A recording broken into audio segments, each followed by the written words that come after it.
That's gotta go. That's gotta go. Oh, Jesus. Shit! All over my shoe. All over my new tool. Damn it. That's the fucking worst.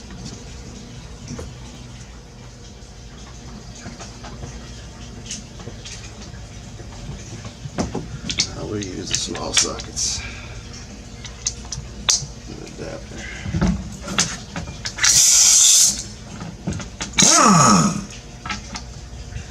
These are 12 millimeter. The 14 mil was the nuts, I believe.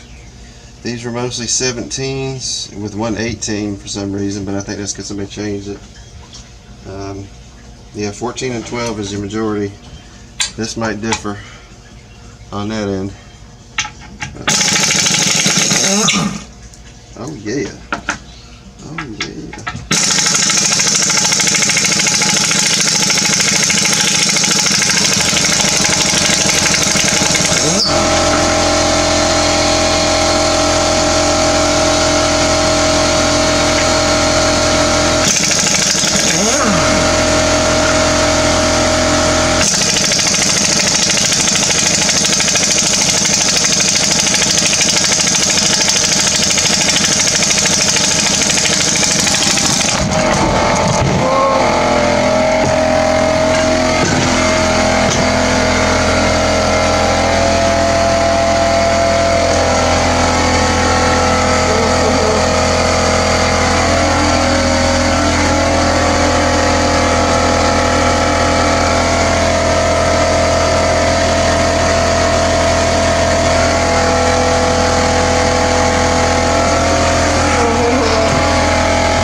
Pick something, but it's got a 2,000 millimeter zoom. I got it for Christmas last year and it was $600, $700, $800. Oh man, that'd have been damn terrible. Cool pick something. P900. Yeah, this thing will zoom into the moon like it's nobody's business, and it almost went in the damn water. Woo. Alright, so it's nothing interesting here. I'm gonna stop. I'm gonna put this inside. That was ridiculous. Yeah, it looks like cat puke, dog puke, something. Yeah, it was just too much. It didn't like the vibration. So, I'm going to put you in here. Alright. So this is why you got to pull the Manicoolers once in a while and change your coolant. I'd say at least once every 2 years ought to be fine.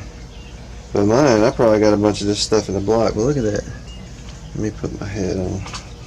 Put my little spotlight on my head. Yeah, I mean, look at that. That's just silica that comes out or something. I mean, it's pretty hard right there. But that's all in here.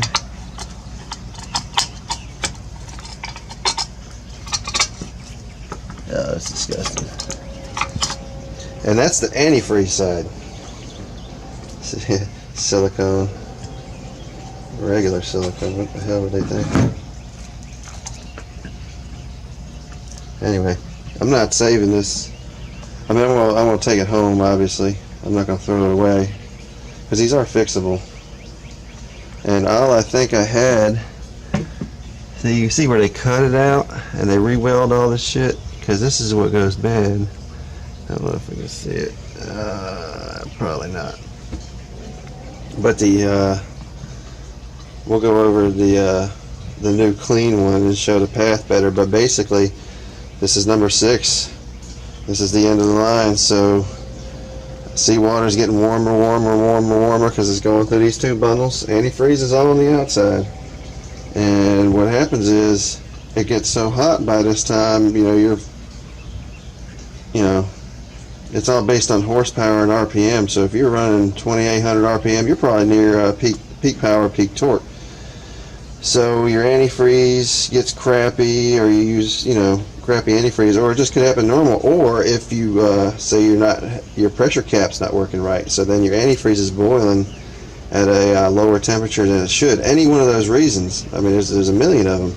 But you get to this cylinder right here, and the antifreeze is boiling, and it's slowly eroding aluminum, and that's what they did. They cut this out, and they built it back up. So, I mean, they're fixable. This is kind of a hack job, but welding doesn't have to be pretty. But it's just on number 6. Let's see if I can get these nasty. Yeah. As soon as I turn this over, let me see if I can. I'm gonna have to get the Manicooler out of this anyway. So, got the Manicooler, the 2 bundle. It's 2.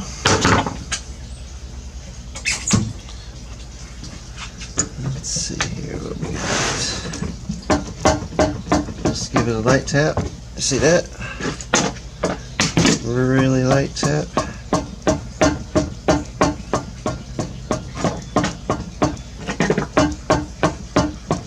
I was worried about this. I didn't know if this thing was going to slide good or not. We're just tapping a little bit. Oh yeah. Let's change angles.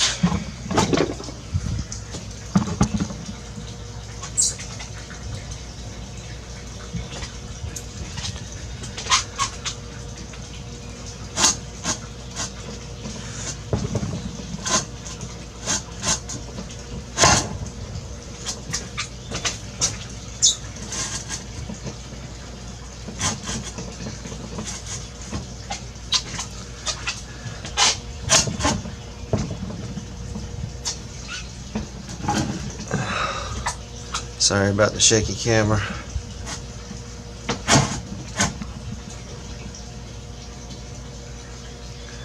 don't know if there's anything we can do about that or not.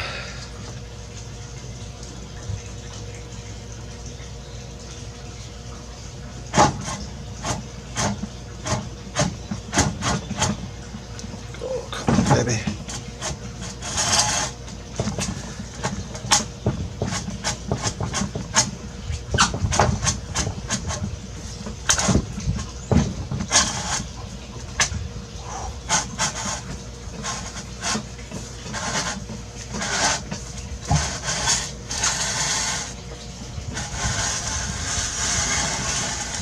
Oh, it sounds terrible. Look at that. Oh, this thing's pretty heavy.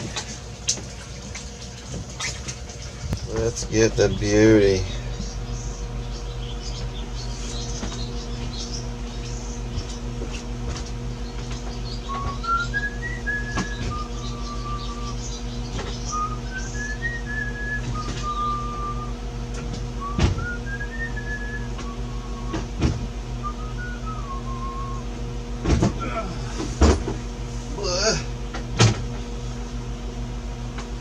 Yeah.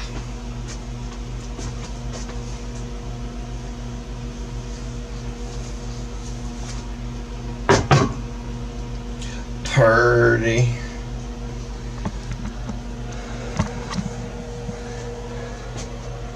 hinoguru.com. EJ Marine Incorporated. That is beautiful. Now, he did send me an email that I have to sand the sealing surfaces. All I can imagine is you need, because these are, you think smoother the better, but it might need a little bit of scratches or whatever. But yeah, oh man, I get that 2 bundle clean. It's gonna slide in there so greasy. It's so nice. All right, it's kind of windy, so hopefully you can hear me.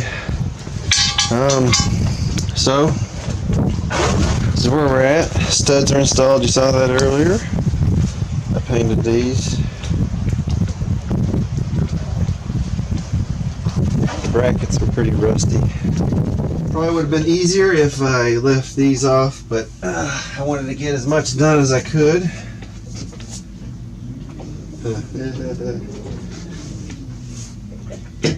It's a shame that the engine room isn't built where we can slide these out in place.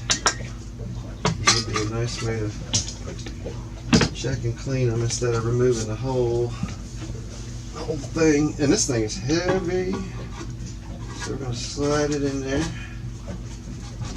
Tight fit. Uh-oh. Really tight fit.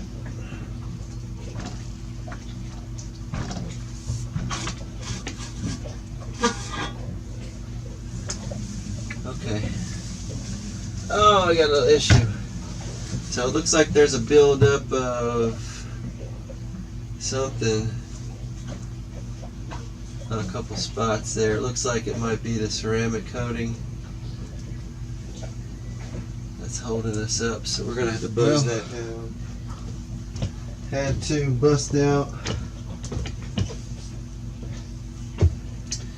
the Dremel tool and knock down a couple high spots, and I think that was not manufactured. That's the ceramic coating part. But this, I had to buzz the outside because it had some scale on it, and that was also making it bigger. So I kind of scraped it off with a little flat tool, and then I hit it with this little thing right here I got at True Value.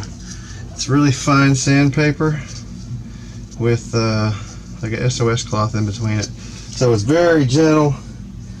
So I scraped it and I just buzzed it, and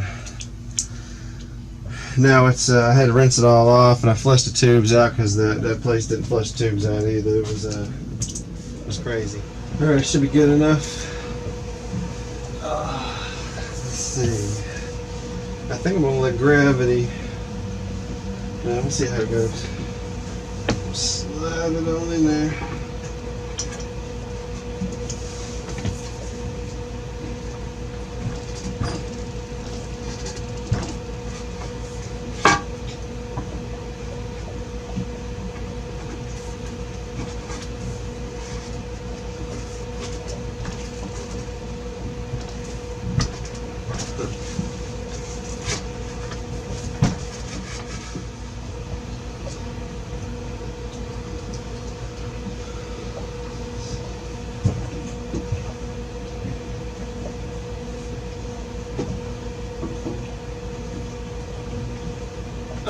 We'll let gravity do it.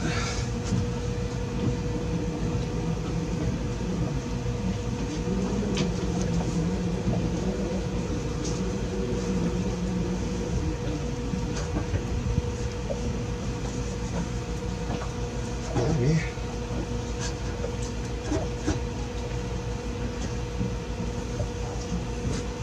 Oh, there it goes.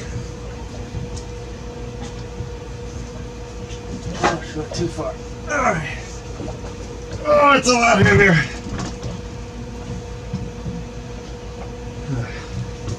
Add to me.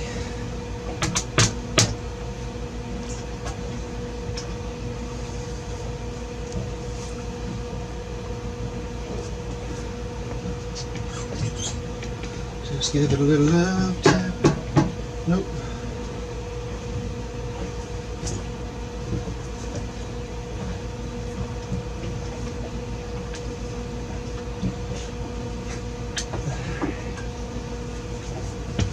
Alright, let's try this right. Let gravity do it.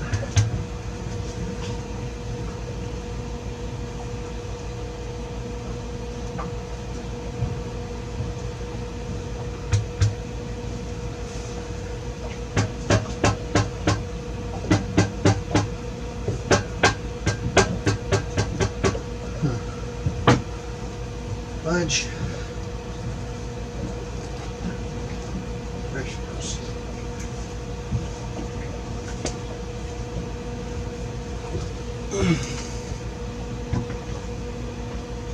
Tight fit. Twisting is the key.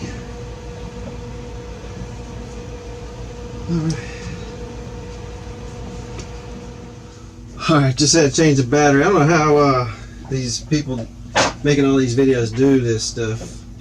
Because honestly, this just adds to the time of what it takes to do anything. Just trying to video and talk and forget stuff and change batteries. And give you a tour. My nice pretty blue. It's just an end cap. Like I said, salt water comes in, comes out of here. So this is your basic heat exchangers, these two tubes. Antifreeze in and then out. The antifreeze goes in, runs along the cavity, goes into all those holes that were in the tube bundle. Then the antifreeze goes around the tubes and in the bundle, comes back out in this section, and then gets returned to the motor. So the coolant that the engine receives is, well, it's had the longest run in the tube bundle, so the last bit of the antifreeze is hitting the coldest salt water or raw water. So that's how it is. I forget if it cross flow or whatever kind of heat exchanger. So instead of them coming down running together, they're actually going opposite. So you get a lower discharge temperature on this end. So yeah, that's it. Next is to put this pig in. It's 3:43. I'm going to take a break for about 15 minutes. And then we're going to see how long it takes to actually muscle this bad boy in. I'll get all my stuff together, brackets, and I'll pop the hatch again. I'm not going to use the air wrench. There's only a couple bolts. It's not a big deal. Yeah, now look at this mess. Had to put the table back up after I scrubbed this thing this morning. Anyway.